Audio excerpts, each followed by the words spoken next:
Welcome to the Orlando Lions Den podcast, your number one Orlando City podcast. For the fans, by the fans. For the fans, by the fans. Keeping you in the know on all things Orlando City since 2018.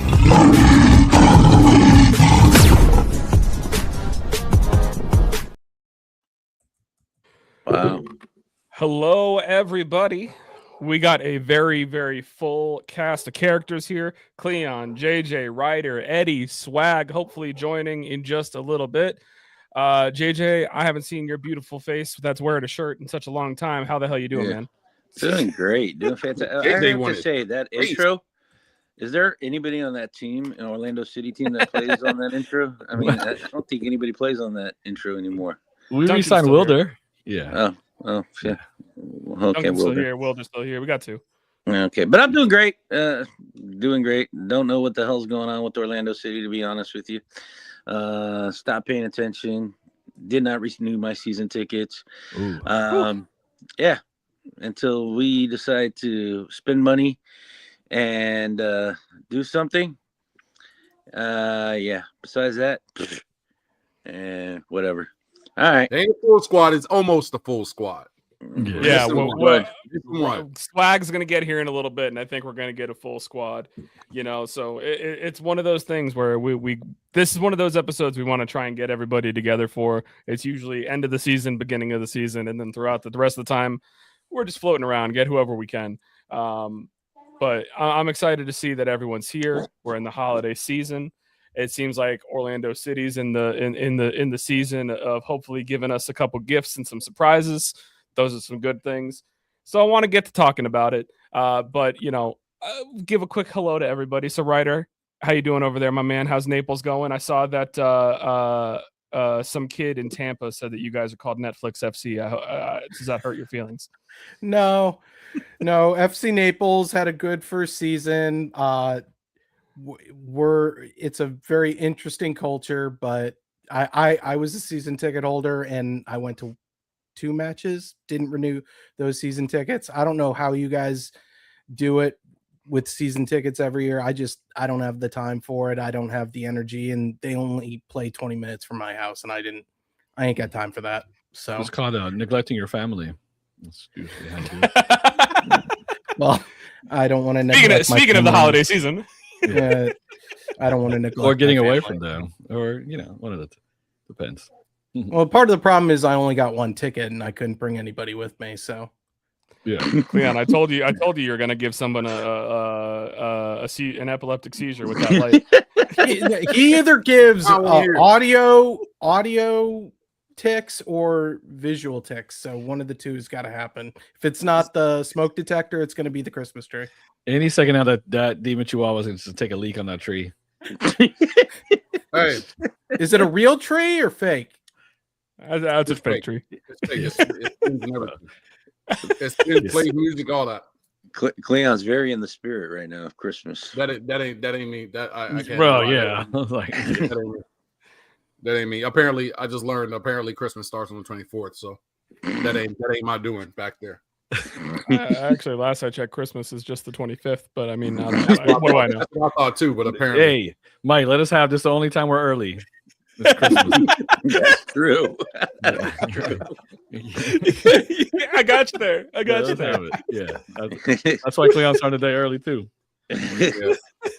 Bro, this tree went up. This tree went up in October 29th, bro. No, it's staying till at least 3 Kings Day. Hey. I couldn't even point that out on a calendar, man. January 5th, 6th. Me and my son were both on the why is a tree up before December, but apparently we has outvoted 2-2, but the other 2 are the women, so that's it. That's what it is. Their vote, us in the house, their vote counts a little bit more. I don't know what to tell you. It's just the way it goes.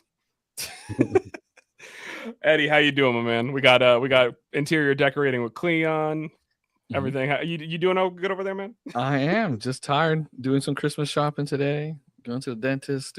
Adulting big time today. So ready to. Hey, I went to the dentist today too. Yeah. I'm not thrilled with it. I need a crown. So. Okay. Yeah. Mine wasn't that expensive. We'll see what happens next. Yeah, I haven't had that one yet. I saved that appointment until after Christmas. Yeah. All right. Well, let's talk about the season a little bit. But before we do that, go ahead and quick shout out to our sponsors. First, thank you again, Hourglass Brewing, working with us again with a No Mango, No Party. Promise you, guarantee if we do another No Mango, No Party watch party, we're going to get a win this time. Then shout out to Chad McGibbon. If you're trying to buy a home in the Central Florida area, Chad McGibbon's got you covered. But where he doesn't have you covered, it's fantasy football. That's for damn sure you don't. That man is struggling. He did not make the playoffs. If there was a Division III, he might be looking at Division III. Sorry, Chad. And there might be Division III next year, so you better watch yourself. You're not doing a third division. MLS next. Manscaped football next. Yeah. Oh, that's it. Yeah. Oh man, no. Leo at Loans by Leo with the Epic Mortgage Team trying to buy a home, refinance a home. I heard rates are getting a little bit better. I don't know how it works for everybody, but if rates are getting better, you should be you want to talk to someone in the Central Florida area. 407-844-7696, and then Eddie, the stage is yours. Tell the people about the insurance. That's it. Hey, some of these companies, there wasn't a hurricane first time hit land in 10 years. So some of these companies are lower their rates, lower by a few percentage points. But check your rates. Call me. I'll check your rates. We'll make it happen. I just found out that something new since I'm out in Colorado now. Apparently, we have a very vicious windstorm coming through tomorrow. Where we're going to be expecting like wind gusts up to 80, 90 miles an hour. And it's been so dry out here this year that there is going to potentially be mandatory power shutoffs to help mitigate wildfire risks. Wow. That's something new that I learned. So that's the thing that happens. All right. So with that being said, let's talk a little bit about the season. I don't want to spend a lot of time on this like we normally would because, it's one of those things where normally, we want to talk about happy things and good things. The ending of the season sucked. And I don't think that I'm sugarcoating that or, we fell apart, made it to the play-in game, and had nothing to show for it. And then our rival won the title. So I don't even, the usual question we always ask this time of year is, was this season a success? Does anyone here want to say that it was or argue that it was? No, not at all. No, I mean, we the cups were failures. The season after League's Cup exit, we were just flat, fell apart. The cup caused failure. Messi has ruined MLS in so many ways. I watched maybe a minute and a half of the entire playoffs. It was just, this is the lost season for me. Yeah, I can't lie. I didn't watch a single minute after we got eliminated. Right. I didn't even watch the final. Me neither. Me neither. Check right out. Yeah. Apparently they needed an own goal to win, so there you go. He's probably on a loan option too, own goal. Own goal off the books. Yeah. Who knows? Yeah.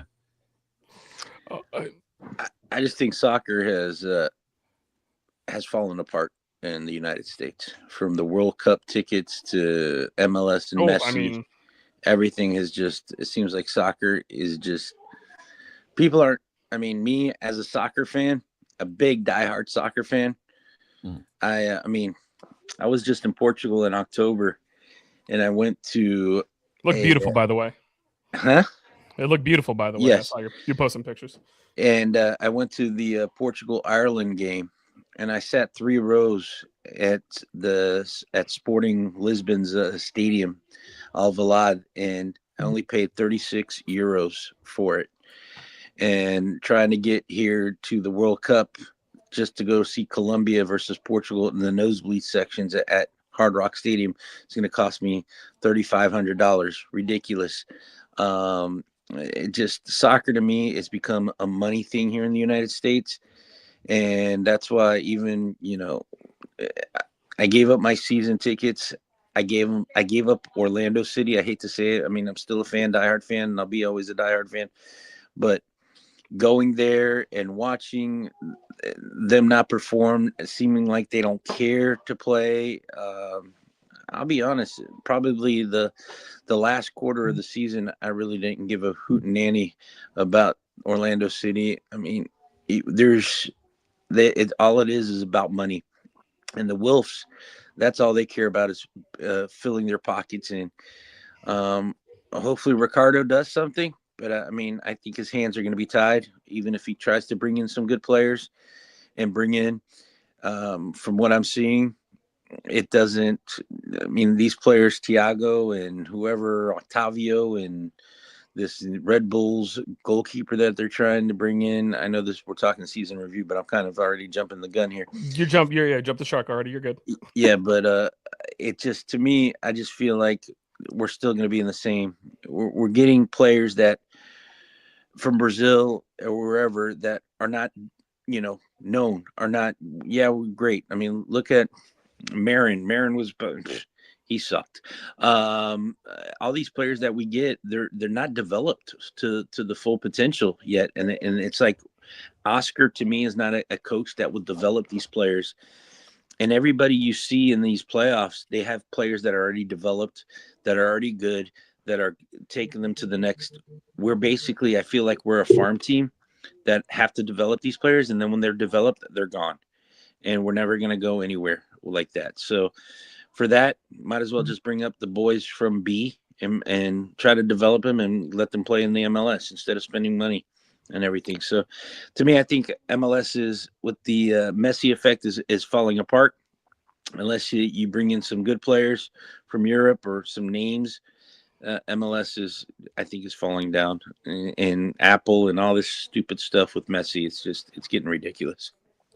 I mean, there's definitely a lot that you could go ahead and speak to that, and it's obviously a lot of things that we can question as far as how all of that looks when it comes to the MLS deal, the Apple deal. I will counter a little bit and say, at least it's not just Messi. We did start to see other global stars come in, with Son coming to LAFC. I think that kind of at least nixed a little bit of Messi mania, at least as far as the West Coast goes, because I think he's made a huge impact. And I'm going to counter you on some of the signings as well, but we're going to talk about that a little bit later, because I do think Mueller too, man. But Mike, yeah, Mueller too. But what Messi did isn't just Messi mania. What Messi did is reverse the entire trend. Like if you have a business model, right? You have a business plan. Your business plan is you're a startup and you're going to grow, and you're going to be a place to platform and grow other businesses and expand and blah, blah, blah, right? And develop people. And then all of a sudden, because Messi decides to come home to Miami. Yeah, that's fair. Go to Miami, they completely just gave up on the business plan. And there's no talk, even though MLS pundits, no one talks about it being a springboard league, a league where top talent from Europe and South America, young talent want to come here in order to bridge. It's not about that anymore. It went back to the Beckham, Keane, those days, Henry, Pirlo, Villa, all those, Kaká, all of those guys, all like the washed veterans. They came here, and when they do well, like Mueller and Son and Messi, when they weren't doing nearly as well in more competitive leagues, and they're it just makes the league look worse. And the league just completely blew up, all that progress and all that. So it was just a marketing angle. They were just selling with what they had. They were just polishing that turd, so to speak. And now they got another financial opportunity to make money and to be the home of Messi and all of that stuff and get TV deals. And like JJ said, it's about finances. It's become Americanized. FIFA's become Americanized. It's become Americanized. That's why whenever they get these teams and they want to make the Super League in England, they get mad that they're trying to make money. Don't sell your club to American owners. Don't let American owners buy your club. They're gonna do what Americans do to things and try to extract as much money out of people as always at any time as possible. And what Messi has done is just change the business model of the league. At this point, it's, can you acquire European talent and get a European talent who has enough friends who will come and do discounted deals if you live in an area where Europeans want to come to. That's what it's become to. So if you're not one of those areas, how are you going to attract those talents? How are you going to get those deals? How are you going to make these things happen? Yeah, so and it's completely blown up what MLS was supposed to be to accommodate that nerd. Yeah, and like you said, MLS had just made a lot of progress and had some promise to go that next step, and now we're right back to getting the accusations of, oh, you're a retirement league, you're just going there, these guys are just going there to collect one more paycheck. And it's gotten even worse that they're making it to the point that they're making it so that these players are getting all the airtime, they're getting all the funding. I mean, look at the contract that Messi has, and maybe we can make a rule to not mention his name anymore this episode, but just how they changed the dynamic of the league and how we're looking at how much they're bending the rules. I mean, the contract they have is ridiculous. And now Apple is changing their whole, and I might be jumping the gun again, Mike, I didn't even see the rundown, but Apple is now changing from the model of it's instead of the MLS season pass, Apple is now giving everyone that signs up for Apple TV all of the MLS matches, Leagues Cup, all that jazz. And that's just about getting more people in the door to Apple TV and this streaming service that they want to promote so bad, because every time they pay for it, Messi gets some money and he gets happy. He's like, okay, I'll stay until my kid's college fund is paid for, or not paid for, like his college his next amusement park, whatever. Look, if he based on genetics, and they're kidding, his college material, so hopefully he's good at sports. Mercy barely speaks one language, We used to have rundowns. I'm gonna go ahead and put David up here. Rundown. There is no rundown. That's shout out to David for running the Orlando City Reddit. Me and him have talked a good deal here. I was gonna say, based on what you were saying there, I think that you mentioning that Apple deal, like season in review, it's not really part of what I was planning to talk about. I think this reflects so terribly for Major League Soccer as them making an awful rights deal. Like, yeah, they got more money, which is great, but like the amount of now that they got this, they're completely canceling the pay to watch service of it and just giving everything for free. And now Apple's exiting the deal earlier. It looks like a catastrophic failure in my eyes, as far as what Don Garber organized as far as the media rights deal. And I'm scared to know what the next media rights deal is going to look like instead. And based on who? The schedule change. Right. And the last thing I'll say about it, we'll get back on track. But JJ did what JJ does. I do what I do. Get us a little off, bring us back.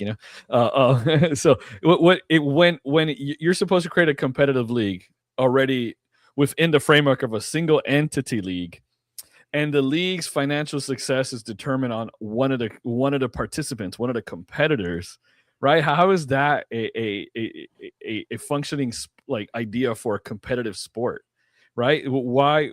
Right, a part of each owner is okay with Messi doing well because it means more money for them, right? They're okay looking the other way for rules because they're the one who write their paychecks. Since it's a single entity league, tells them to wink, wink. It's like when you're in a good corporate job, you work at government, they're your people. You let things slide, or people who speak out, they get destroyed. They get blackballed, right? So right now, what's the incentive of anyone who's a GM or anything, or technical director, or an employer or coach can speak out against them breaking the rules, when the people writing the checks are the ones that made up the rules and are fine with them? Because the better Miami does, the more money the league makes, and the more money everyone makes. So if your team is not one of those teams, right, that is playing within that framework, is harder to root for it, other than just the love of your city. Like JJ said, still Orlando City still loves it. But if your team isn't doing that, then it's hard to be as excited, especially when it's not the league that's like, oh, let me see these up and coming talents. Let me see what they become, where they go. I got to see this guy early in his career, and now look at him. He's over here in Europe. Well, we're not trying to do that anymore.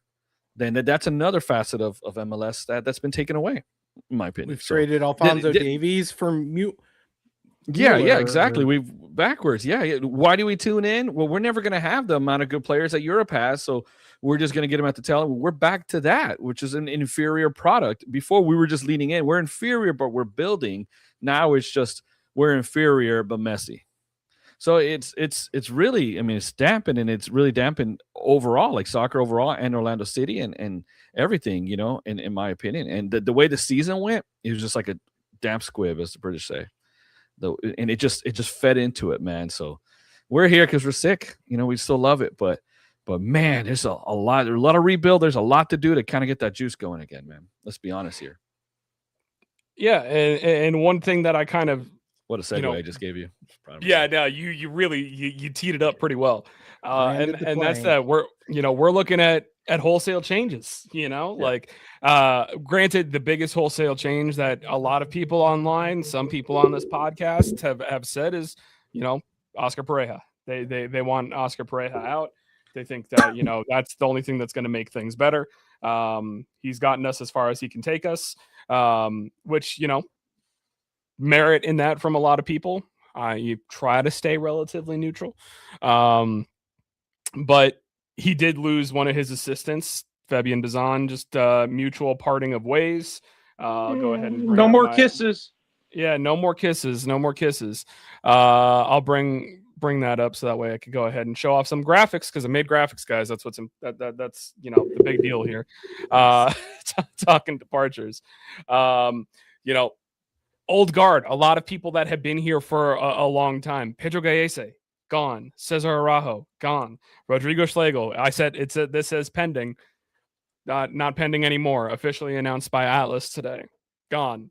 Kyle Smith, this said it was in negotiations, but I took a look and they announced today he's gone. Fabian Loyola, Shaq Mohammed, Carlos Mercado, those names don't matter as much. Sorry, guys. Not trying to be rude. They just don't. Their contract options were declined. They'll be great in USL next year. But Miss Thomas Williams too. Oh yeah, and that's right. I forgot to put Thomas Williams on this. Traded to Nashville. Thomas Williams traded to Nashville for a draft pick and a couple GAM dollars.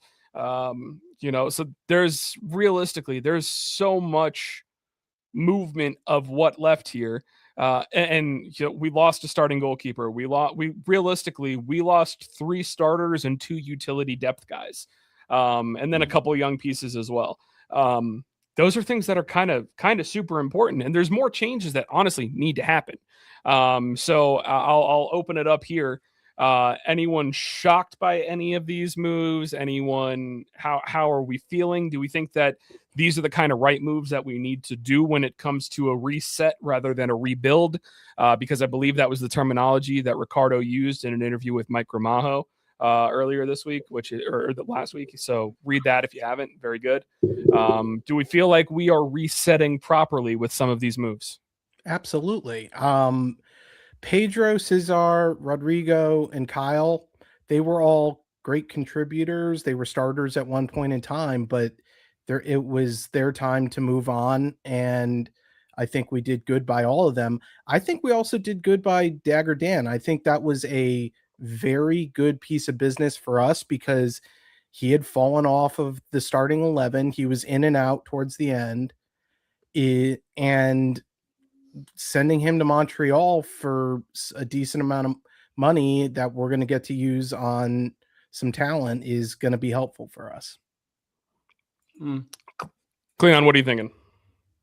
I don't know. The dagger one, I would say that's the only one that's a little, I wouldn't say it's shocking, but that's the only one that caught me, I guess, off guard.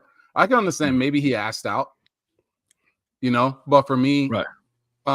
Unless you're super confident in getting Freeman a sign, that one's a little surprising. Yeah, and I'm not confident about that. So that's what I'm saying. Like they must be a lot more confident than we are. Let's put it that way.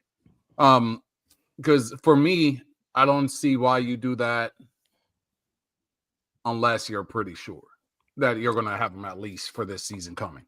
You know. For the entirety of this season coming, I mean. Kyle, I don't know if that's a money thing or what. As much as maligned as he's been at times, I mean, I guess over the years, everyone's kind of grown to appreciate his handiness, I guess you will call it. You know what I mean? The guy that's not great at anything, but I hope Alex is not in the plane down there. Alex. So joining us from he joined in from a Cessna. What's going on? Cessna. I didn't know more Okay, Cessna. he's not in the plane. All right, he's not in the plane. All right. So Nobody needs a Cessna anymore. as long as got two engines now. As long as you don't run over Superman, you're fine. Yeah. So Kyle, that's another guy it's a little difficult to replace, I guess. You know, you got to find another guy that can play multiple positions. I guess for cheaper. Dagger Dan kind of sort of in the same mold. Rodrigo, I love that guy. I hate him on the field sometimes. I love him as an Orlando City character. He's literally the only. I showed Mike this before. He's actually the only. As much as I've talked crap about him, he's the actual only player that's up on my office wall. Is Rodrigo from the celebration, from the shootout.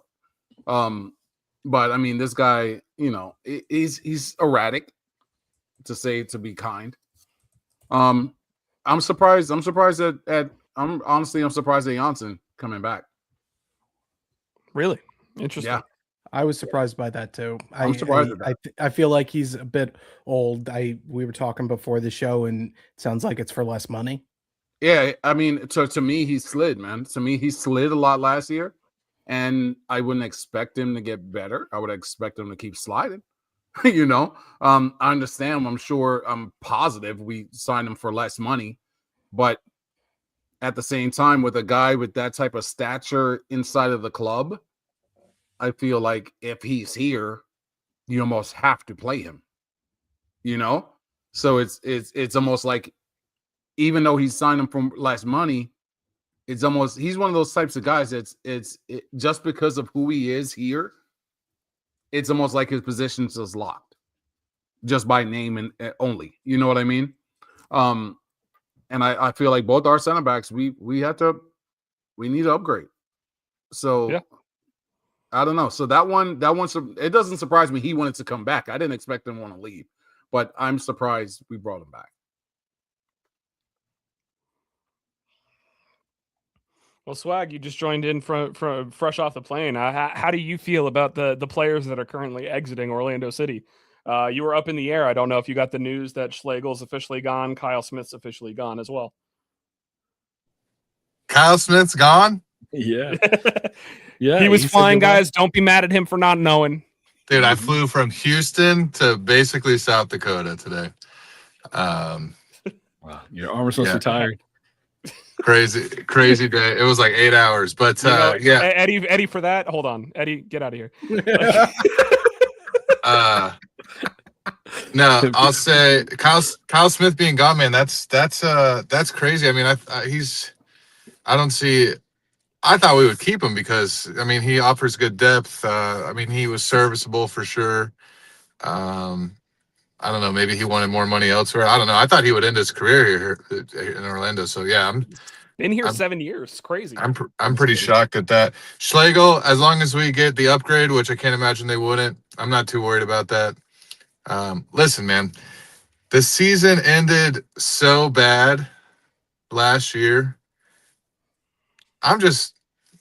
I'm feeling good, man. I don't really care about you know what happens. I mean, we were on the slide down, you know. I mean, at this point they're trying to catch us and at least level it out or bring us back. And if we kept the whole roster the same, it was just going to continue worse. We're already keeping the coach, so you know we might as well mix up the roster. I think Rico is going to do some fun stuff with it. I like the new guys that are coming in, but yeah, I'm not worried about Schlegel being gone. You know, MLS is getting better all around him, and he's been the same. You know, I mean, he had a good stretch. You know, not last year, but the year before, but kind of regressed to the mean last year. And same thing with Kyle Smith. You just know what you're going to get, and everything else is getting better around him. But what he's going to give may not be enough anymore for us, at least. So, Dagger Dan, meh. You know, I once again, all this fullbacks that we're losing, I don't know, makes me think that we're to switch up the philosophy, or we're definitely going to go in the market because we're going to lose Freeman too. So I don't know, man. I honestly, I'm excited for the future of what Rico's going to do, and I think we talked about hoping to see big roster changes and kind of a shuffle of the entire roster, and that's where we're getting. So I'm not going to complain for getting what I asked for. Yeah, the thing that I'll say is that realistically, all that this tells me is that Ricardo's like, I'm building my roster.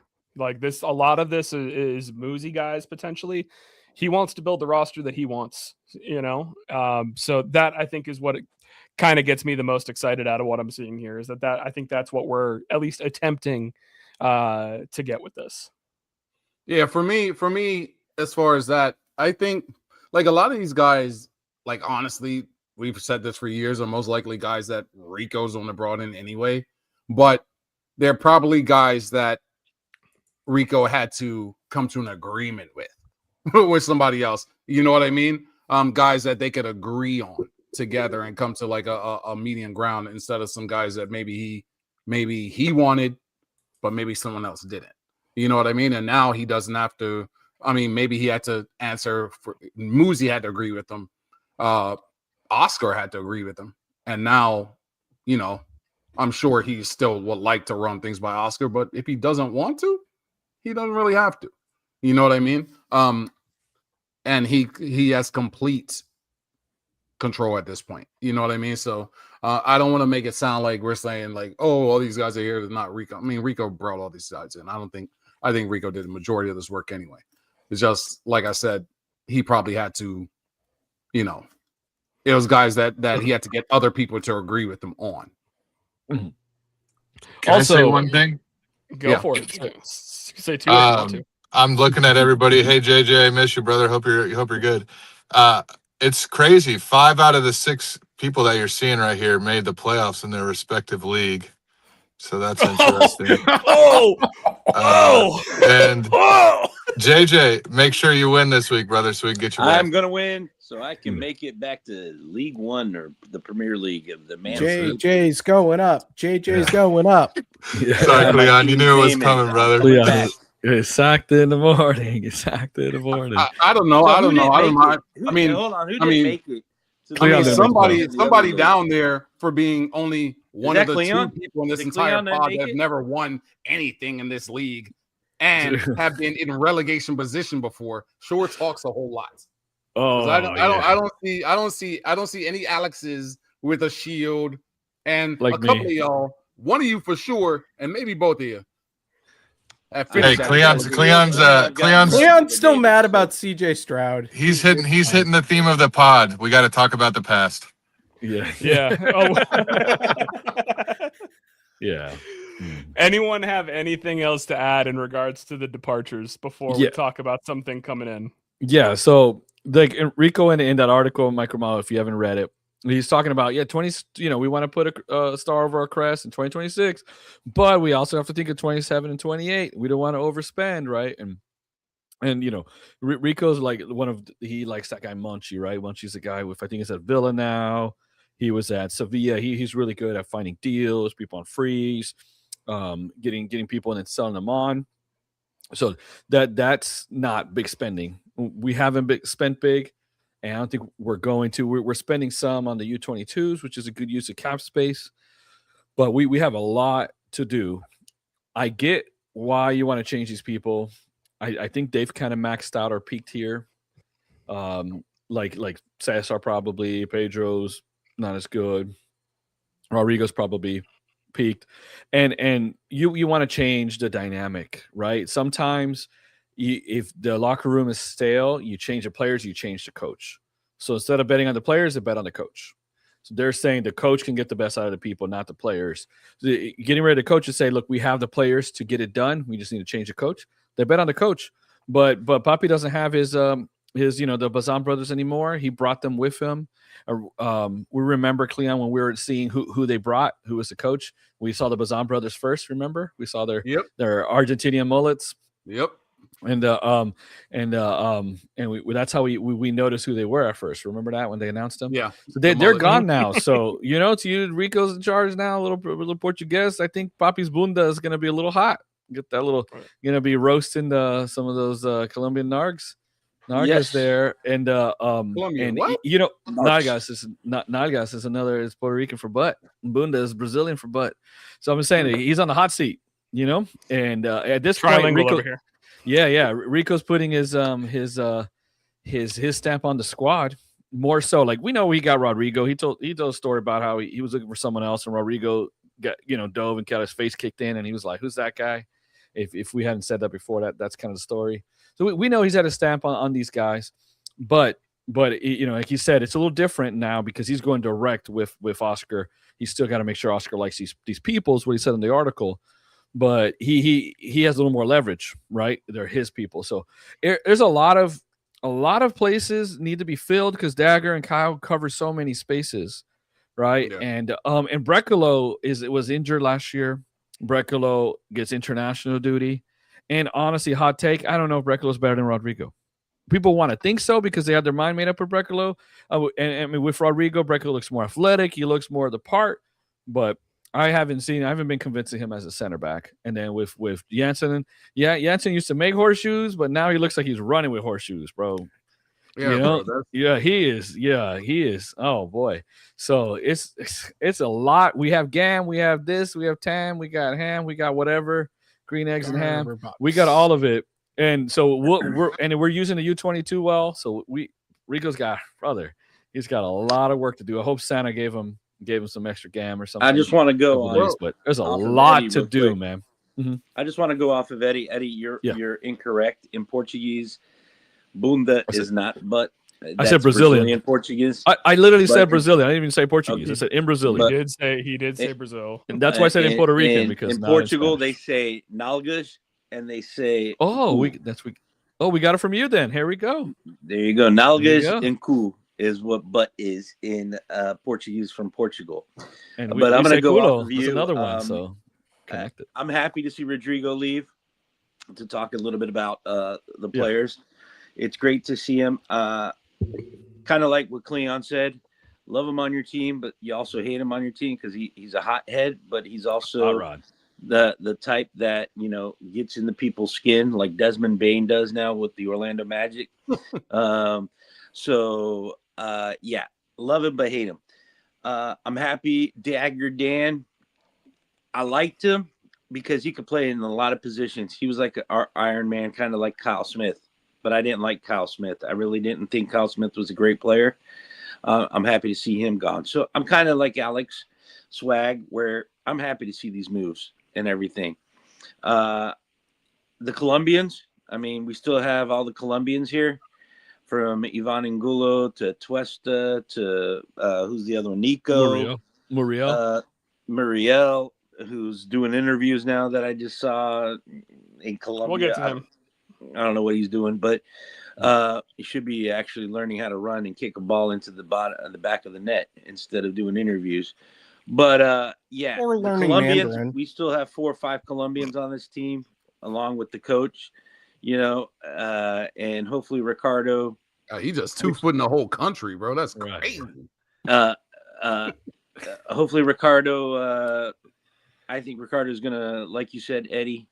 Somebody's in the abunda, está caliente. Right. So the butt is very hot in that Oscar seat there at Interco Stadium. So. I wouldn't be surprised if he doesn't make the playoffs or does a play-in game and is a repeat of last year, the season that just passed. I think he's finally going to be gone. I don't think Ricardo will take that anymore. And hopefully, I'm seeing more Brazilians, the Otavios and the new guys coming in, which we'll talk about here probably in a few minutes. But hopefully, all these moves are the correct moves. And I just want to start winning. I mean, even if we don't get a star, I'll be honest with you, I at least want to make it to the playoffs. I want to make it exciting. The real playoffs. I don't want to the real playoffs. I don't want it to basically be, here we go again. It's June, it's July, and here's our slump. And there we go. We're fighting for the last place for the playoff play-in game or the fake playoff game, whatever. I just want to give me top 3 and I'll be happy, and get into the playoffs and maybe win a game there. And then if we lose in the semi or we lose in the final, then it is what it is. But at least we're making progress. That's what I want, is progress with this team. And look, and Ricardo was here before Oscar. He had a say on hiring Oscar. So it's not that Oscar's not his guy, but I think what we're seeing is you don't want to destabilize the you don't want to like blow up the roster like we're doing for the most part. And then do a new coach. It's a lot to do both. So he chose stability on one side. Right. Or maybe he's blowing up this roster. Remember, he says there's going to be surprises. Maybe he has already a coach in mind and is talking to that coach and bringing in some players already that coach wants. And let's also keep in mind, this is the last season of its kind, running from beginning of the year to the end. After this coming season, we get the weird half season, and then we're going to the traditional calendar. Yeah. Right. So you don't want to make that change unless you're going to make it after this next coming season. Right. And because if you make that change going into or after what is it going to be, like a half season, 14 match season at the beginning of 27? Yeah. You don't want to make that change, especially when you want to put butts in seats to get at least some bounce off of the World Cup hype. Right. So, and at the end of the day, right now, this team succeeds or not, before it wasn't per se on Ricardo. Now it is. So people are not gonna have their name out there, not put their stamp on and have their say in it. And now with these moves, there isn't a single guy there that is irreplaceable. That's the thing. So that you like Cleon said, those are 3 starters, right? There isn't some of those guys like, what are we going to do without Rodrigo? What are we going to do without Pedro? And Dagger and Kyle were good in the context of a salary cap league because they're versatile. They're not players that are contributing and making you a winner in a regular basis. You need those kind of players, but they're not players who take you over the edge per se. And the other thing that I want to add, and we're going to move on to the arrivals now here, is this is the only Orlando City podcast where in 3 languages you're going to get mentioned that Pareja's got a hot ass. I just want to say that. That's it, bro. Papi chulo. 3 languages, baby. 3 languages. Caliente culo. There we go, man. There you go. Now you sounding like Daddy Yankee. There you go. All right, so got to talk some arrivals. I'll go ahead and read through these. This graphic made me laugh as I was making it. First, Carlos Coronel, starting goalkeeper coming in from New York Red Bull and Paraguay International. More clean sheets last year than Pedro, higher save percentage, better goals against. So likely on a cheaper salary for us as well. So those are things that make me happy. Luis Otavio, center midfielder coming in from Internacional in Brazil, about a $3.5 million fee plus add-ons. He is 18 years old, U22 signing, and has 28 first-team appearances for Internacional this year. Thiago, left winger and striker, coming in from Bahia, also in Brazil. His fee is around $4 million with escalations that go up to $6 million. The U22 signing as well, 20 years old, and he had 11 goals and 3 assists in all competitions this year. I want to go ahead and just also shout out that we got new grass coming in from Bethel Farms. It was installed this week. This picture I took directly off of their Facebook of them harvesting the grass to get ready to put down in the stadium. So for me, I just wanted to make that announcement. We had a lot of injuries last year. I think that the turf had looked pretty much like crap. It needed to be done. I'm happy that they're replacing the grass. As I pass this off to the group to go ahead and speak about, Carlos Coronel is at the top of my list as far as if we're going to get a green card goalie or domestic goalie. He was one of the best 2 options that were available coming out of the league. And then when it comes to the U22 signings, for me, this is what you should be using your U22s on. Before, we were spending $1.5 million, $2 million on a U22 signing, spending, potentially upwards of $10 million on 2 U22 signings. Yes, they are big swings, but these kids have higher profiles than the U22s were bringing in before. Like, these guys have a much higher pedigree than a Nico Rodriguez. Not trying to throw shade, but I'm throwing a little bit of shade. Like, this is the kind of stuff that Yeah, I'm again not trying to do it, but these are the kind of guys that you should be bringing in. So those two signings excite me. Carlos Cornell, like I said, I believe is an upgrade. What do you guys think about these fellas coming in? Yeah, I'll go first. Go ahead, Clint. Go ahead. No, you go. You got it. Cornell, that's like I said, that's for me. I mean, for me, it was either if you're getting rid of Pedro, don't need two options. You had to be able to improve. Where Dan St. Clair and Cornell. St. Clair seems like he's not going anywhere, so Cornell, that's the next best one.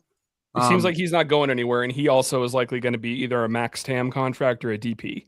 Like he's going to demand a lot of money for sure. Yeah, but for me, I'm a little different. But he's actually the number one goalie. You know what I mean? So I mean, if you're going to demand a lot of money, at least be the best. You know what I mean? Don't be bottom mid like we've been getting for most times. I love Pedro, but like statistically, we're getting a dead ass average goalkeeper. You know what I mean? In the league.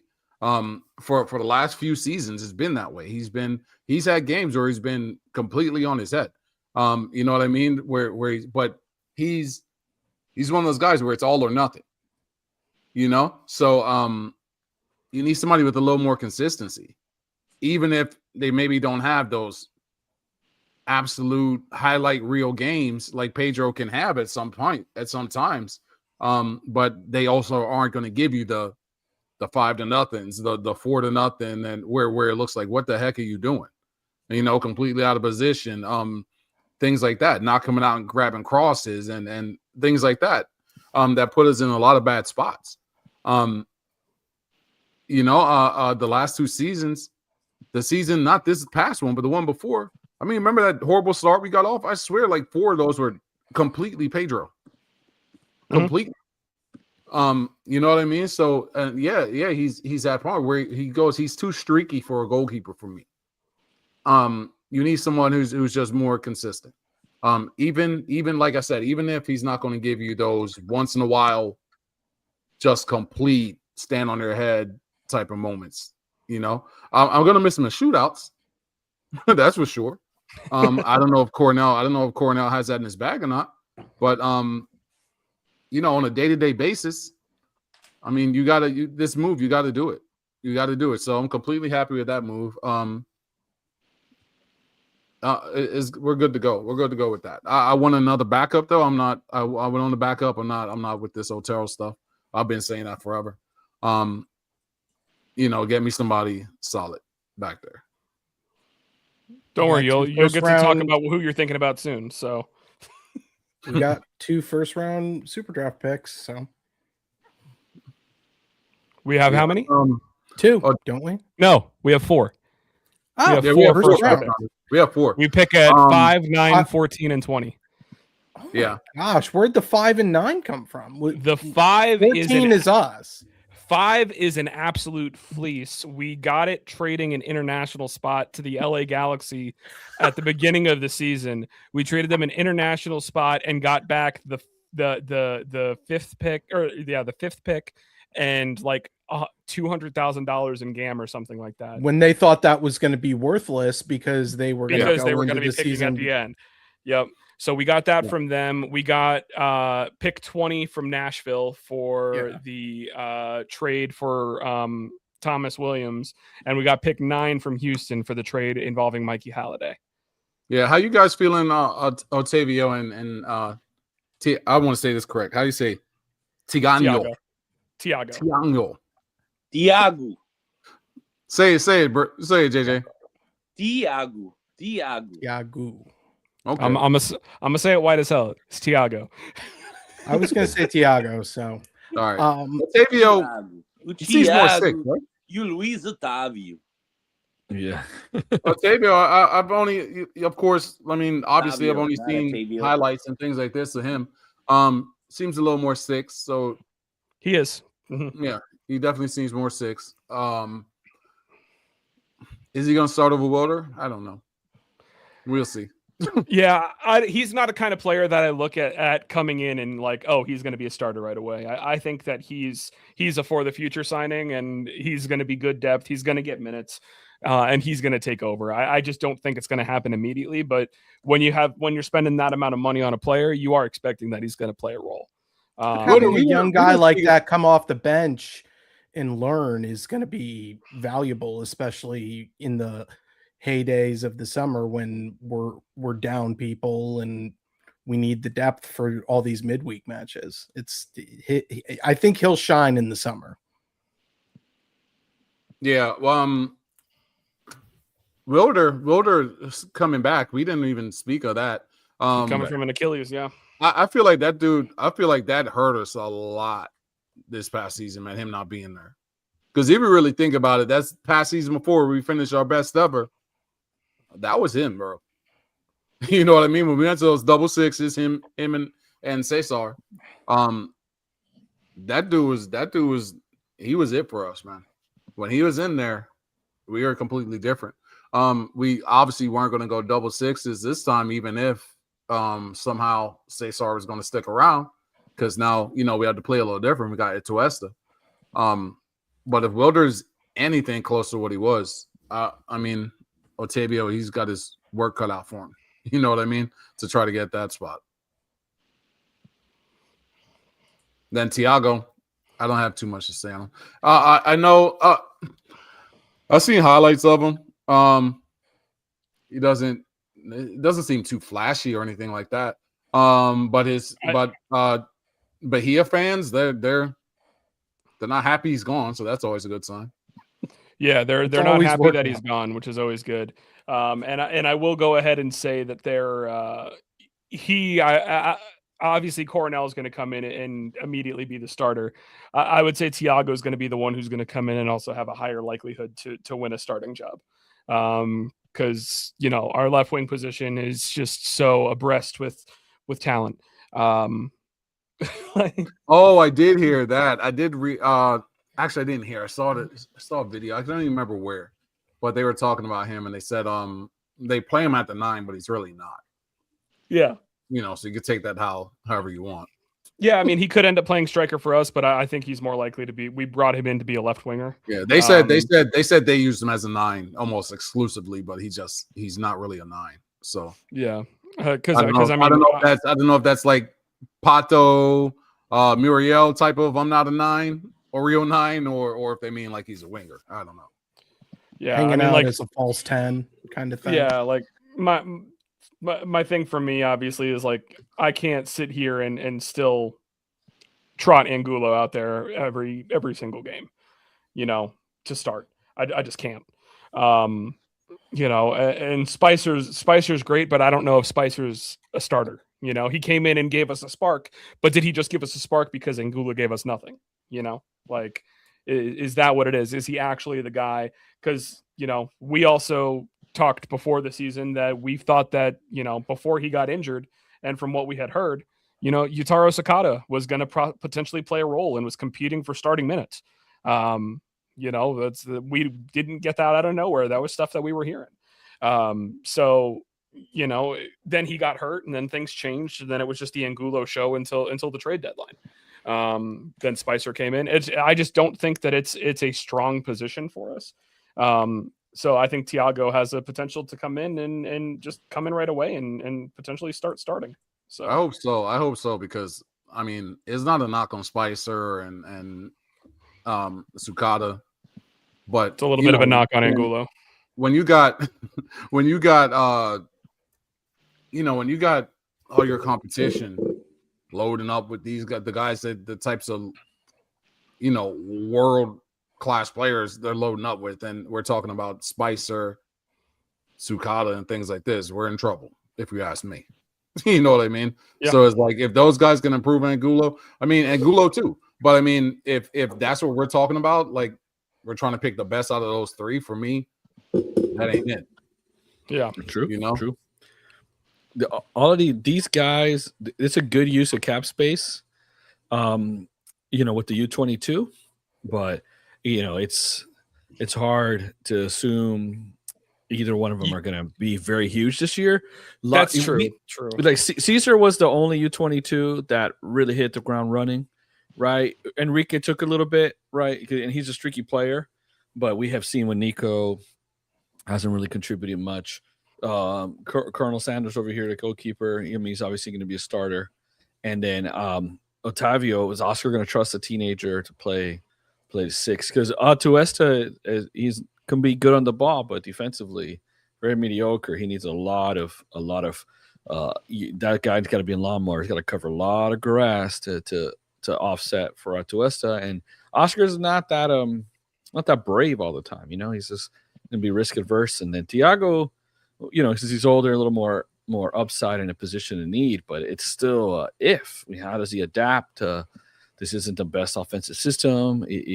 It's not the most productive. It's the left winger's got to be a left wing back on this system. It's we pretty much just score in transition, but it's just going to be interesting how he adapts to the physicality and pace of this league, etc. So it's a good use of the cap, but when I'm reading, these are 2027 moves in my opinion, except for corner. Yeah, and I understand that, and that's the thing too. Is obviously the U22s are a risk. If you look at the hit rate across the league, it's not always the best. But when I'm saying like this is the way to be using these moves, is you got to remember the way that the U22 initiative works is basically if they're 20 or younger,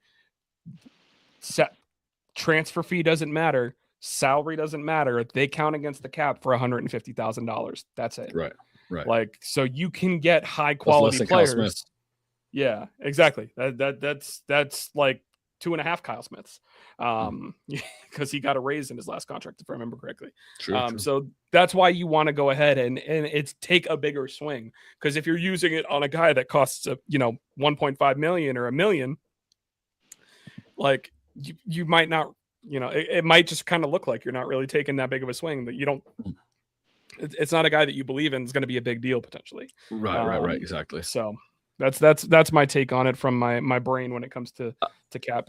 And I will say this: at this point, I don't see them spending any more. 7.5 in one summer. I know they can spread it out and all that stuff, but unless we get a sale going out, I just don't know how much more they're going to spend. Well, that brings us to the next topic. I don't know. Wait, hang on. We got to talk about the big signing on this right here. The grass. The grass is huge. The grass is huge because here's the thing. You said it at the top of the segment. A lot of injuries last year. Everything looked like crap. We talked about it on one of the shows going into the playoffs. But you also got to keep in mind that we also made that dumb decision, and the Orlando Storm will be using our pitch for the first half of the season. This is an essential signing for Orlando City to maybe not have injuries and maybe actually have presentable grass for the 2026 season. Bermuda grass, tough to put on. There you go.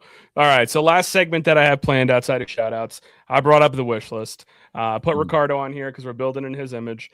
I have my one thing that I want in here, and that's I'm beating the drum. I want to sign Justin Hack from NYCFC. Yes, sir. I'm with it too. Center back. I'm beating that one with can you, also bro. play CDM. He is a free agent. Only 24 years old. Could be a long-term guy. Really helped in their resurgence this year as far as being a big part of getting them into the playoffs. Oh, good point, Alex. I see you mentioning that. You said, where's Santa? Boom. All right. Here he is. Santa's in the corner. Wow. Nice. Look at this. Santa in the corner. Exactly. Beach Santa, because we're, Florida podcast. Exactly. Then the other things that I hate. So Justin Hack's mine. I'll talk more about that a little bit further because Cleon's in with me. Second thing that I added, the Luis Muriel solution, whether it be a buyout or a transfer, something has to happen. And there's rumors that something is potentially happening, right? Something is potentially happening. We'll find out. This man has now on, I believe, 3 occasions in interviews since the season ended, has said he either wants to go back and play for Junior in Colombia or he wants to go back to Italy. And then I think a third one just said he would be open to going back to playing in Europe. Yeah, the problem is he needs to be open to doing some of that contract because anybody open to paying it. He needs to be open to getting paid what he's worth nowadays. That's the biggest problem. Because there was a rumor coming out of Colombia that we would have sold him for 2 million, 2.5 million, and the club in Colombia was open to it. Then when it came to salary talks, they didn't send an offer because they looked at the amount of money that he wanted and said that there's not a snowball's chance in hell that deal gets done. So he's going to be what stands in the way of getting a deal done. And that's what I've been trying to tell to everyone. Like, people are like, oh, y'all yeah, no. Sell that man for free? Y'all want to just sell? Like, okay, if they're saying I'll pay $2 million, if I'll pay $2 million for the transfer fee, but I don't want to pay him, it's $4 million for his salary or whatever the heck it is. Y'all want to just sell the man for damn free and tell him put that $2 million towards his salary then, just to get him up out of here? Yeah, sunk cost thing, whatever. Sunk cost fallacy. Like, it's sunk, bro. Like, you can't expect to make no money off that dude. Right. He's sunk. Yeah. So that's mine with him, is that, you know, something has to happen there. Then I put super draft, you know, contributors. We got 4 picks. We mentioned it earlier. Cleon, that's going to be your segment because you decided to go so deep down the rabbit hole scouting today that you're dropping names of, you know, a Ghanaian player who's 5'3" and moves like silk through the midfield. Like, I don't understand how deep you went, but you're there. And then the last thing that I put here is that we need a solution when it comes to Alex Freeman. Obviously, we've been talking about Alex Freeman. We know that Villarreal is interested in him. There are other clubs that are interested in him. I saw a person make a list, and he was a fan of FC Copenhagen and listed Alex Freeman as a player that he wants. I was like, oh, honey, you guys know you're not. He ain't interested in going to Copenhagen. Like, I can tell you that right now. But whether it be a sale and a loan back or a new contract, something needs to be decided. In the Mike Gramajo article interview with Ricardo said they're still in talks with Freeman. They still want to try and get him back. And I believe he said he thinks that they will be able to get him on a new deal. I don't believe that. Based on what I'm hearing, if we're gonna, and he mentioned that we're tight against the cap too, with a lot of big name players leaving. The only reason I think we're tight against the cap is if we're giving Alex Freeman a Brinks truck, you know. So that's going to be what does it. But so I'll just kind of lead. I think that Justin Hack is the player that is like kind of the most important as far as for me. We need more center back. We need more center back depth. And I think this Robin Janssen contract extension is him understanding the role that while he is still a team captain, he needs the next guy to come in to be the next guy. That's why I think Justin Hack is the right choice. Him paired with Bracalo, or him, even if it ends up being him and Janssen and they keep Bracalo at left back, he's a huge piece that I think you need to try and get. He was on $265K last year. He's going to get a significant pay bump because he was one of the better center backs in the league last year. But he's what I am shooting for the most. So anything that I put on here that you guys have things that you want to say about, by all means, floor is yours. And if there's something I didn't put on here, bring it up. I just don't have a graphic for it. Well, I'll say this real quick, and I don't have any to contribute really to the super draft stuff. If Brecalo can play left back and he's right footed, he can play right back. We right footed. If you know, just saying, you know, in regards to where do we put him, if we get Justin Hack, maybe he could, you know. So it's just something to think about. And I did put the you know, I think I might have just glossed over it, but you know, there was the rumors around Richarlison towards the end of the season. I don't fully I know that they were real. But like that was going to be a mid-season buy kind of thing. Like he would come in post World Cup. If that ends up being true, that's great. But like that means that we're, you know, SOL at the striker position with just Duncan Maguire and Thiago until then, you know, even if Muriel stays around or not for the first half of the season. But like, I just don't know that there's necessarily, you know, a reason to keep bringing that up. But I threw it on here because I had to fill out a graphic, you know. I decided I wanted to make it. Yeah. All right, For Cleon, me, defer to you. Give me some super draft stuff. What are we thinking? All right, super draft. For me, I absolutely love, and keep this in mind. For me, we need defenders, man. We need defenders. I know we're so good with our strikers and things like this in the draft, but There's some good ones here, bro. Like they talking about the off and things like that, but this club ain't drafting no Africans, bro. We've been down this road. I don't know. We've been down this road, bro. Did he happen to go to Mount Vert too? Because they're not doing that. I can tell you that right now. They're not doing that. They don't go down that road. So all of them can go off the table right now. For me, center backs, bro. They got so many in this draft, and there's one I absolutely love, and he's really a 6. Well, he plays center back, but he's also a 6. He's kind of like Keaton Parks in a way, kind of like Justin Hack almost, and Justin Hack as well. Zach Lillington, 6'4", 191. Bro, this dude is elite on the ball, bro. Elite on the ball. It's like having a 6'4" Atuesta back there, bro. And he's athletic. He used to be a striker. He actually profiles as almost like a 10 because he's not a 10, obviously. But like statistically, the dude profiles like a 10. That's how good his passing stats and progression and things like that are. Left-footed. So, I'm loving that. A lot of like the scouts and things like that, they're talking about, don't waste them as a center back. But for me, if you got, I would agree with that if all you're worried about is the kid's development for his own personal gain. But, if anybody here knows me, I don't care for that. I care about my team's personal gain. So, you know what I mean? If I could put a dude that skilled back there as a center back, bro, I'm all on it. I'm all over that. There's also another left-footed center back, Joe McDade, Columbia. The country or the university? My bad. The university. Okay, because the university. You're absolutely correct. It could be both. Could be both. JJ was going to have a fit. JJ's like, we're drafting him.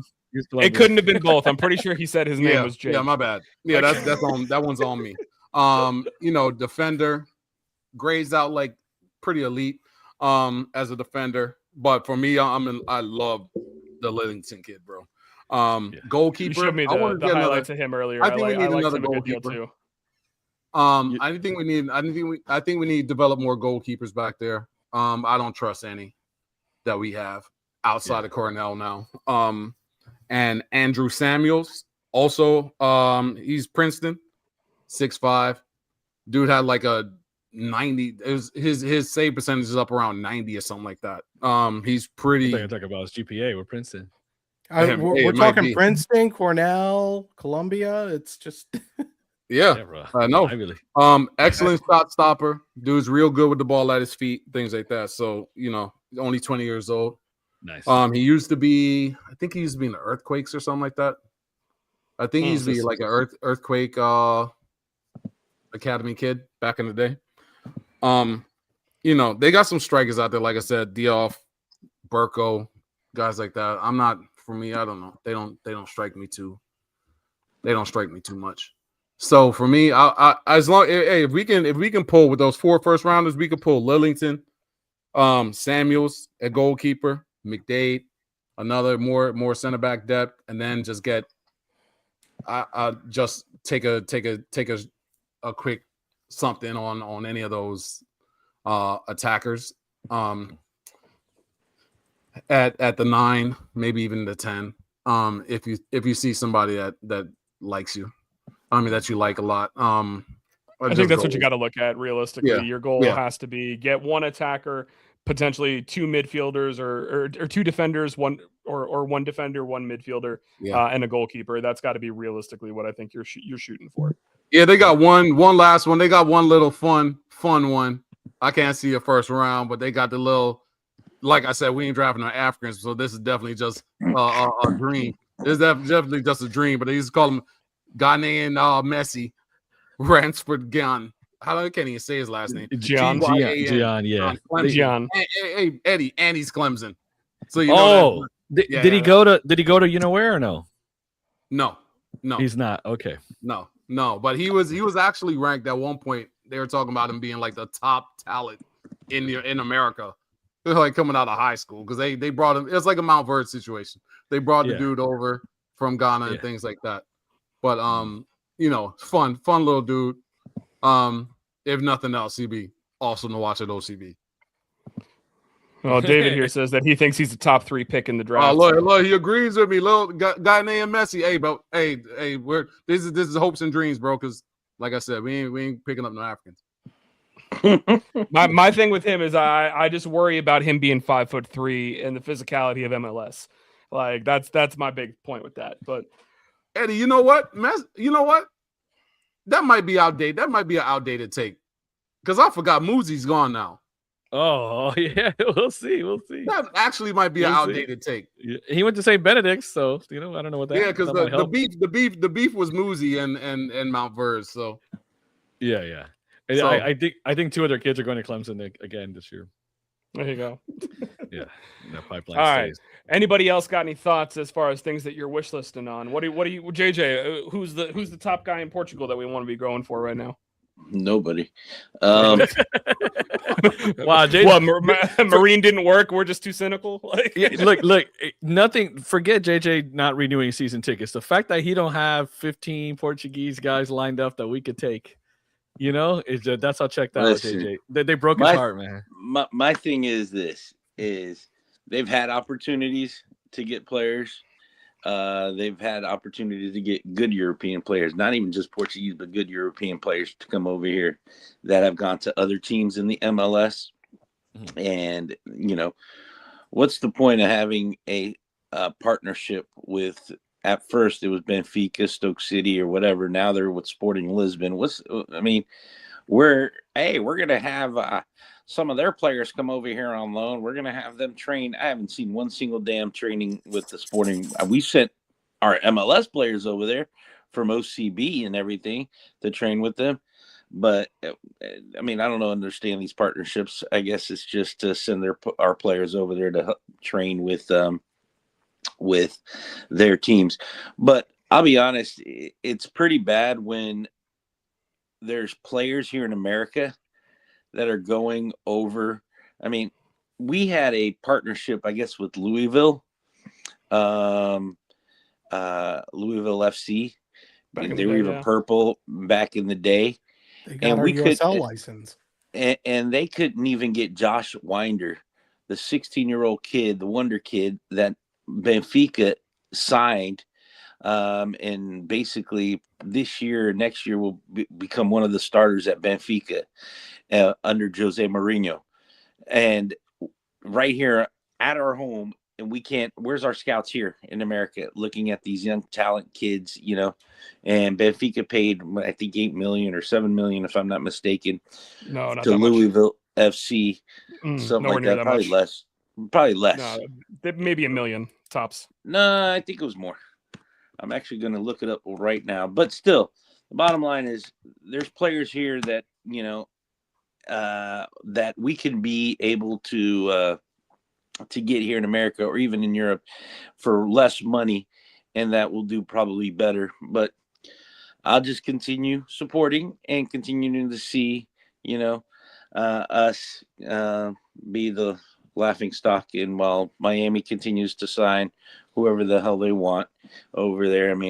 I heard that they're signing another buddy of Messi coming in. I just heard today, I think Suarez is signing another extension 2 years. If I'm not mistaken. The guy's going to be 50 years old and still playing for Miami. Yeah, he's got a 1-year deal. He's signing 1 year, for whatever the heck it was. I think, yeah.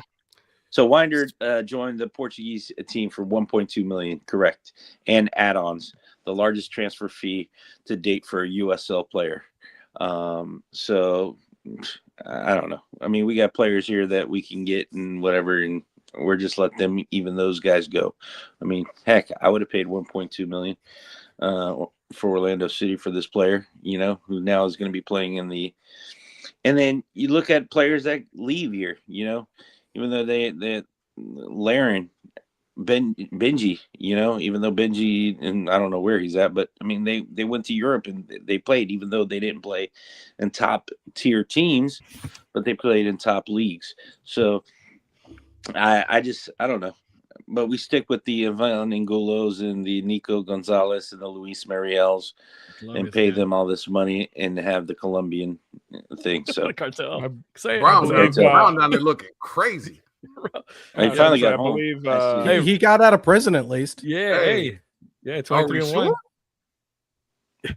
He's under house arrest now.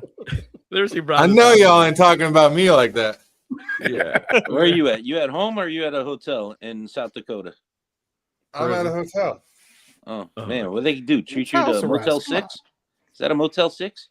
They leave the light on for you. The light on for you. The light's definitely on for him. They looks at the hotel and planes, trains, and automobiles. I stay in a nice hotel usually. I was in a Fairfield the last couple. This is the Econo Lodge. This is where we stay at home base. Oh, okay. It's nice though. Good. It's not bad. Got that continental breakfast. Yeah. Oh yeah. Now, just curious, do they have does this continental breakfast have one of those make your own like waffle makers? They have them in Texas. It's just the waffles are shaped like Texas when you're in Texas. I've been to one of those. The Texas ones. A lot of times they have like chorizo and potato. That sounds good. Breakfast tacos. Nice. That sounds good. Anyway, sorry, I had to get a hotel room. All right. No worries. I figured it was something important. That's why you dipped out. You came in time for shout outs. So. Yeah, exactly. I was going to say, let's go ahead and get to that because I don't think we got anything else people were trying to add. So, I'll go ahead and Alex, since you just got here, I'll give you the floor for shout outs to lead us off. And the shout out can't be Cleon. I already gave my first shout out. I know that's to the commish, and then Mike knocked me out of the playoffs. Everybody did. Shout out to Mike. Shout out to my man Adrian in the league. Shout out to myself because who called that from day one, day zero? I told everybody on this pod, Adrian will be relegated. No questions, no ifs, ands, buts about it. And he's finally going? He's finally gone? Yes, he's gone. I told you. Got relegated and made the league so unfair. He handed the league over to me. It was so unfair. Everybody was up in arms. Trade the best players? Everybody was up in arms about this trade. My team was already stacked. All right, what was the trade? What was this trade? What was it? He needed to avoid relegation, and he had Rico Dowdle week 14 on a bye, and I got Pickens and Dowdle, and I gave him a bunch of depth, and it almost worked, but my team was stacked, and it made the league so unfair. I was just gonna walk away with the title, and here I am, out round one. So the title lives with me at least for one more week.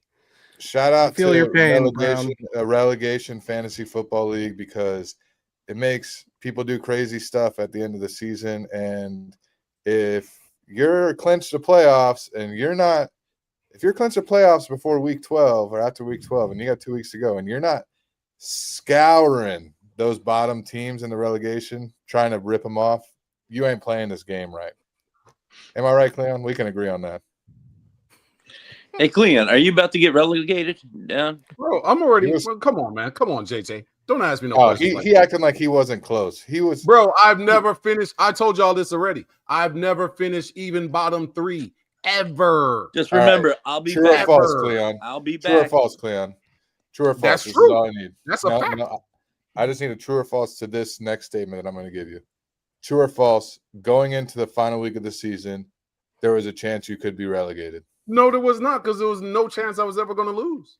No, True that's literally you're making up statistically speaking, you could have lost. You could have been relegated. And been relegated. It was actually kind of close, but no, it wasn't. Dog on the pod. It was not. Dog on the pod. Dog alert. It was not. Well, thank you guys for all listening. I appreciate all the support. Sorry it was a little crazy. I went back and looked. I was in the relegation zone for a total of 1 week. the 1 entire hour. season. And you know what week that was? Week 1. All right. Just out of, Look, just out of curiosity, I was there, then I won 8 many- straight, and they got the shield. So that's how you do it. I was the last team to beat Eddie. Just Call it remember, comeback. I'll be back next year, and I'll take it again like I did. We'll About see. You got to 4 be years ago. cozy. You got to be cozy first, and hope Taylor wins. Now it's me and Mike in the semis here or whatever, and I would have beat him last week by 1, which would have been hilarious. But which usually Would have been brutal. when my team does well on a bye week, it craps to bed the next week. So congratulations, Mike. Devontae Adams is out too. Yeah, We'll see. Yeah, Devontae Adams is likely out, and that's a rough one for you. All right, we'll go alphabetically. Ryder, what you got a shout out this week? I got 2. One to the Chicago Bears, who are ahead of schedule and have won 10 games so far and have jumped between first in the NFC to 7th, back to 2nd, currently leading the North. I'll be honest, I was not anticipating us being this ahead of schedule. There is only one person we can thank for this, and that is not the Pope, Ben Johnson. Ben Johnson has changed this culture. He has changed everything. He fed the city. He took his shirt off. He called the Wiener Circle out on their marketing. Yeah, he did. And he has changed this team for the better. And I can't wait because this team isn't even at its final form yet. Caleb Williams can still improve. The defense can still improve. Even though we lead in takeaways, we're horrible in the secondary. We can be better. But you know what I want more than anything? After 14 years, I want to win a freaking playoff game. I was a freshman in college the last time we won a playoff game. I had hair, for God's sake. Hey, Ryder. Yes, sir. Just tamper the expectations. Oh, no. We're not winning the Super Bowl. I just want us to win a playoff game. And my expectations from the start of the season with making the playoffs. Was 7th seed and win a playoff game. That's all I wanted, and we're going to do that this year with Ben Johnson. You guys got the Packers at the 49ers and the Lions to go. Micah Parsons is out. Let's just make the playoffs first. It's also Toyotathon, though. Jordan Love is really good during Toyotathon. That's a real statistic. I'm sorry. It's like, oh my gosh. And I'm rooting for your Bears. I appreciate it. I appreciate the love. And don't get me wrong, no one's more cynical about the Chicago Bears than me. I just want to win a playoff game so I can finally buy a freaking jersey. I made a blood pact in New Orleans in 2020 where I wasn't going to buy a Bears jersey until we won a freaking playoff game. So I mean, you said a blood pact. I don't know. You might have joined the cult, actually. No, I joined a cult when I bought a dachshund. It's a crazy cult. Just look at my wife's Instagram account. My other shot. What that too? Your dachshunds have their own Instagram account. They do. Your whole family is a big fan, from what I've heard. Oh, they love it. Yeah, they yes. We haven't posted in a while, although I've got all kinds of time right now, so I should get on that. Cleon's got more of a job than I do right now. Oh no! Hey, that hurt. That was sad. You got to make jokes. Yeah, that's all you can do. That's all you can do. All you can do. My other shout out, speaking of doing a great job, is shout out to Mike. Yeah, you're whipping up these graphics. You're carrying the pod once again. Shout out to Mike, everybody. Force Ghost. Mike went to Colorado, got a little grass graphic, doing his thing. Grass graphics. I mean, more than one way. More than one way. You're right. Dude, if we're being honest, dude. Yeah. I may or may not have sent out some fun stocking stuffer gifts to people. I don't know. Just don't send it to me. I'm gonna have to piss in a cup at some point. Yeah, maybe. We'll see. We'll find out. All right, Cleon, what do you got to shout out? I'm going alphabetically. That means I'm last. I'm shouting out myself for what? For being unlike any mere mortal man that would have folded up and got relegated, but not me. I told y'all already. Unrelegatable is never going to happen. You'll never live to see it. I promise you that. I will never say I'm going to go ahead and put a little asterisk on that. If you didn't hand over the reins to your Division 2 team, if there was a Division 3, that team was getting relegated. No, he actually climbed it up. No, he climbed it up. He climbed it up. You had that thing 6 feet under. Because they don't use it. Look, if we know anything about Cleon when it comes to work, he delegates. Don't worry, Cleon. Next year I'll get Kayla to do it. We'll bully her together. It's already gone now. So somebody gonna have to jump. That dude's already got it. Yeah, I got to figure out how to get myself off of there. Yeah. You got to keep on it because you're the commissioner. That's I got to be. Yeah, but I got to get my name on the second one, not the first. That's the only thing. We'll see. Hopefully, shout out to JJ yourself. Out of there. Hopefully, JJ get up out of there. So I can beat up. So I can beat up on him again next year. I'll be waiting for you. Woo. He's gonna have bells on. Another one of my. I would assume JJ has now learned his lesson from you never badmouth the commish, Mr. Alex Brown down there. You better watch yourself because you might be the next one to fall victim. First it was Lee in the chat running his mouth, and I said, "Watch your mouth. Be careful." I've been the number one. And he got relegated. Then it was JJ wanted to chime in. Then look at JJ. Graham would have been on that list, but Graham wanted to clean up his act after he saw what happened to Lee. Graham cleaned up his act. That's why Graham was relegated. Graham's getting married. He had to. You want nice, Mr. Brown. Yeah, shout out to number one commissioner hater. I love Cleon. Okay. Hate Cleon. Watch out next year. Remember, I told you.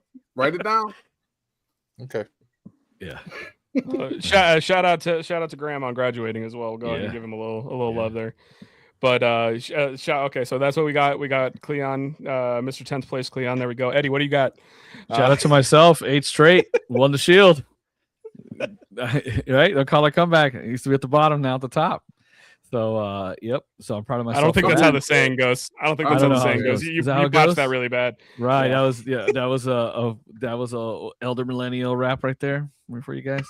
Yeah. I'm rooting for. I'm putting it on record. I'm rooting for Eddie on this on the way out. Mike's lucky. I got Devontae Adams the belt out. comes a little closer to home since Eddie lives right up the road from me. Right. I took spot. Maybe he'll let me come visit. Right. I took the belt and left states. Right. Yeah, I got Devontae Adams out. I got the Seahawks against the Rams. He got the Bills against the Browns. So I'm over here mixing and matching.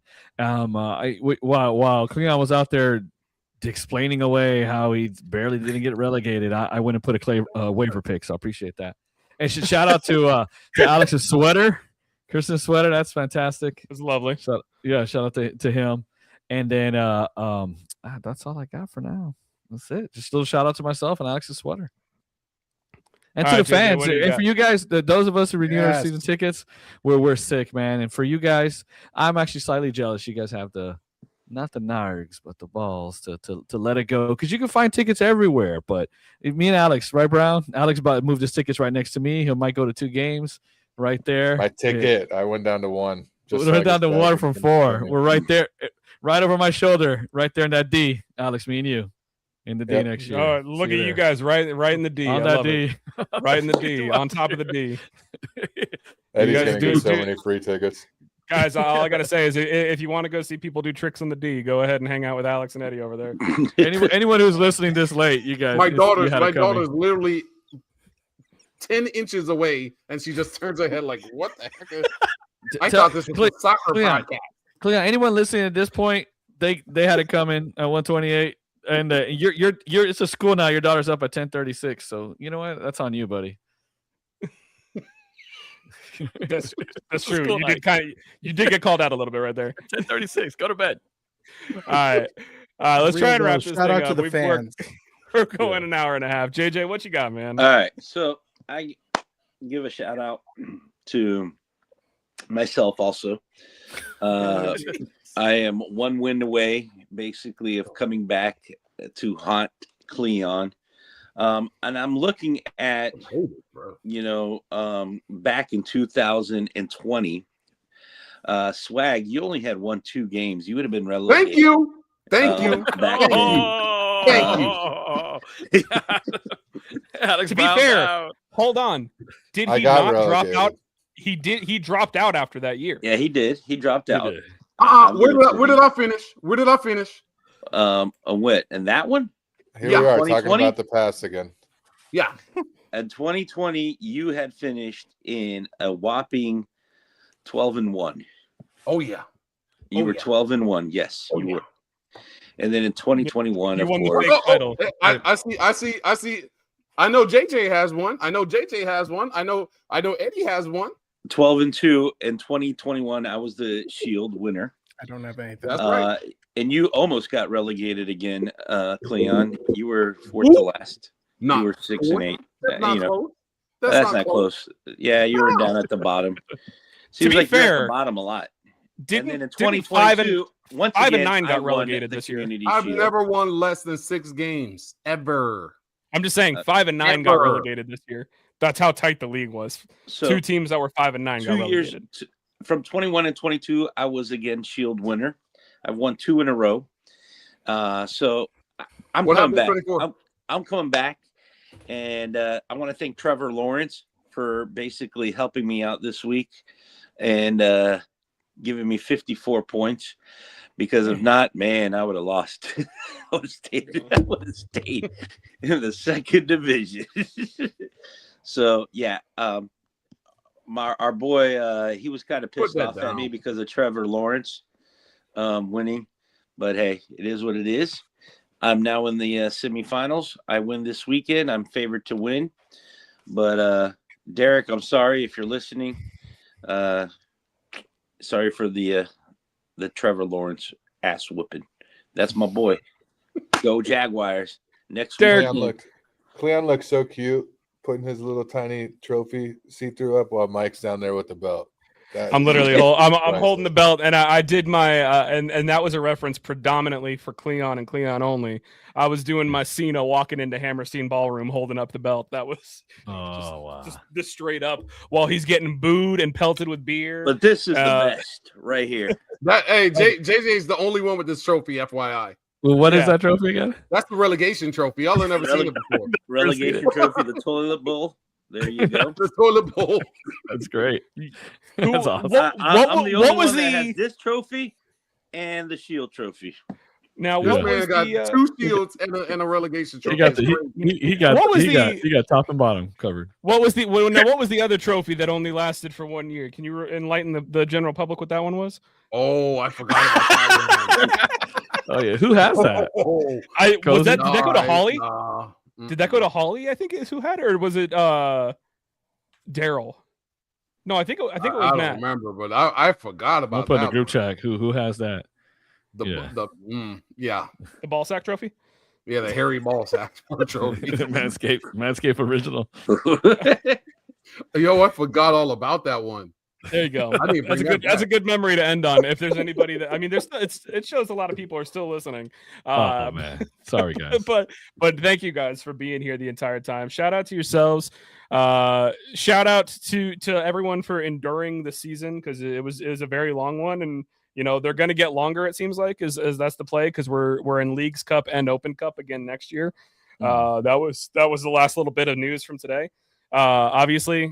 I'm not going to shout out myself yet because job's not done. I got to keep this with me for another year. I think I speak on behalf of everyone. We don't want Mike going back to back. What you think I'm going to be? Going to save on shipping for him though. If you beat me, you're going to win it. I'm the remnant. I don't know. We'll see. Who's I got Jake and Holly. Holly is the toughest opponent that I have in league history. He's the person I struggle against the most. I believe, Eddie, you're the person that I have the most wins against in league history. Well, I don't think I've ever beat you. Yeah, which is insane. Oh no, you might have beat me earlier this year. I remember. But yeah, I went on that bender with the 8 straight. I don't know what. I looked at my history, who I beat. and my hardest and my easiest are both in this chat. Yeah, who are they? My hardest victory is JJ. I've hardly ever beat him for some reason, even when he sucks. and my easiest is Swag. Really? Yeah. Yeah. I did beat you, Mike, in week 10. I don't know how everyone's easiest is Adrian, though. Well, I lost Adrian this year. I don't understand. How he's probably my hardest. He beats me every year. Yeah. That's crazy. I just want to say that, Adrian, I love you, but don't draft Hank Bigsby in the 5th round, and you wouldn't be in the situation you were in. My last loss was my worst in the season. I had 90. Alex Brown with a whopping 94.15 beat me 90.7, 90.71, and that was my last loss. That was Alex Brown. Wow. The last one. Wow. The last one. Oh, yeah. Well, I was gonna say. Oh, the only other shout out I have is if you got Netflix, go watch Wake Up Dead Man. It's a great movie. If you like Knives Out, I loved it. It's my that was favorite. great. That was fantastic. I was literally watching Glass Onion right before this. I finished it. I watched it last night. It was very good. I was gonna say you don't have to go ahead and like watch all of them to know what's going on or anything like that. They're all independent. Oh no, but we like to watch them. It's it's a really funny movie. It's got a lot of awesome stuff. And then when there's a scene where he takes a phone call, and I could tell you that I've never seen the mood in a movie theater flip so fast from everyone laughing and having fun to people crying their eyes out. Because it was just that good with how well it was written. So shout out Ryan Johnson. He got a lot of hate for Star Wars, but he's been good ever since with everything else he's doing. This trilogy's working. Bro, how are 136 of you still on this live right now? You guys, everyone. Bro, you guys great. They're great fans. They're great fans. Yeah, they're sick. And shout out to us, the man. honeymoon. No, shout out to us. What season is this? Cleon, this is 8. JJ? This is the 8th season. Did we finish 8 or we're starting 8? We're starting. We're going on 9. No. 2018 we started. 2018, man. Jeez, look at that, man. Yeah, Adam from Cappy's in the group chat just said y'all are straight sickos for broadcasting 20 straight minutes of fantasy trash talk at the end of the day. At the end of the day. Yeah, exactly. Yeah, and hey, did you know the answer to the question? Who's got the Adam? Can you put it in the chat? Yeah, do you know the ball sack? Yeah, now that you're here, but yeah, just might as well. It's Holly, but he's not in the group chat anymore. I mean, he is, but he's not. Yeah. True. I'll message in the fantasy football. But shout out to us, man. 8 years, and look me, JJ, Cleon, Alex's kid is like 7. He didn't even have a kid when we started. You know, I'm just kidding. He's like 3. He's 3. He's 3. But yeah. So JJ's kids were in middle school. They're with our drunk friend. Right. 4 careers ago for me. Yeah, that's Alex. Yeah, for real. Alex. Now Alex is high in the sky. Before he was high in the car, and then we brought him in. Cleon still didn't have a job. JJ was working in the same place, left and came back. Now and I've been at the same job the whole time. And then Alex's role as our own writer was helping us with the website and all that. So shout out to all you guys who still listening this whole time. 8 years. Propaganda after all these years. And it's clearly been debunked so many times. And y'all keep spreading this propaganda. Right. I gotta go. I gotta go work, guys. No. Back from Bermuda in a month. I gotta go work. Don't forget, guys. Don't forget the only reason this podcast isn't going on year 10, because when I started, right, when I kind of initially reached out, I wanted to start it with Cleon, right? But Cleon said he couldn't make it because he was actually had a real job. So we waited, and then I put something out. Then JJ's the one who really made it happen. Got the site, got the stuff. JJ's the one that really made it. I just birthed an idea. JJ had his own podcast idea. Then we just merged it into this, and JJ made it going. But we would have been going on season 10 but Cleon had a job back then. So once he stopped having a job. He had a job? Oh, yeah, he did. He worked for the Department of Transportation or something. My man was out there giving tickets out. Wait. Department of Transportation. Hold on, like real Department of Transportation or like my family up in New York Department of... Brother, he used to travel for work, man. You guys don't know this. You used to travel for work. He said, man, I can't. JJ tore his ACL playing indoor soccer. And Cleon was out there traveling for work. That's right, JJ. That's when we started. Yeah, that's our first conversation. That's right. My ACL. That's right. That's a long time ago. Right. Yeah. So hey, look, we've had kids. JJ's kids are middle school. They're in college. One of them. I got married. You got married. All of these things, man. So shout out to us because we see it. We cross country. Yeah. Right. I don't even know who Mike was. Talking about Ted Lasso. Shout out Stranger Things. If you want to join a Stranger Things chat, we might do a Stranger Things episode. Mike, how about that? I'm off on New Year's Day. Well, I'm ready. Oh, I forgot. One more shout out. I'm sorry. Well, we're here. Yeah. Shout out to 40. real quick, shout out to the one and only, the best wrestler, John Cena. You can't see me. I thought he was about to say Dominic Mysterio, bro. What are you talking about? John Cena, buddy. You can't see me. Wow. That's why I did the Hammerstein Ballroom holding the title up. Shout out, This John. is my cue to leave. Evan Weston's favorite wrestler of all time. I will say, just like Hulk Hogan, I just don't get it. John Cena, don't get it. Hulk Hogan, poor guy. Yeah. I was going to say, thank you for not quoting a different Hulk Hogan quote. Anyways. All right, guys. So cheers to all of you for being here. Cheers to us. This is year 8. We're going to take a little bit of a break and get ready for preseason, and then year 9 is going to be coming right back at you. So go get me Justin Hack. Yeah, Justin Hack. And the only other thing I'm going to say, Andrew Samuels, get them all. Is next year, for the love of God, Major League Soccer, be smart. Release the new kits on December 1st, so that way people can buy them for Christmas. One last thing, and it's actually soccer related. Okay. One last thing, and don't go off of what I say, please. Because I'm trying to. This thing needs to wrap up. It's 10:48, so let's not make it extended. But look here, all y'all people that want to win a trophy, but don't want to play in the League's Cup, make it make sense. How you want to win trophies, but you don't want to be in every single competition that gives out a trophy? Huh?